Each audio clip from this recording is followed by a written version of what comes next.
مرحبا، كيفكم؟ اليوم بالفيديو بدي أقرأ لكم نغني ونحفظ للصف الرابع الابتدائي الفصل الأول. نغني ونحفظ أنشودة مطر اللي مخرجها محمد الظاهر.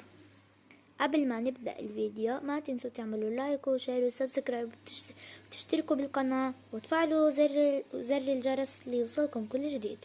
مطر مطر مطر مطر، سينزل المطر، ما أجمل المطر، الغيم في السماء يقول يا صغار قد أقبل الشتاء بالغيث والأمطار.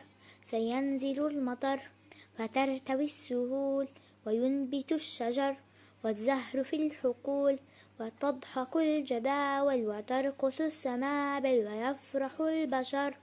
مطر مطر مطر. باي.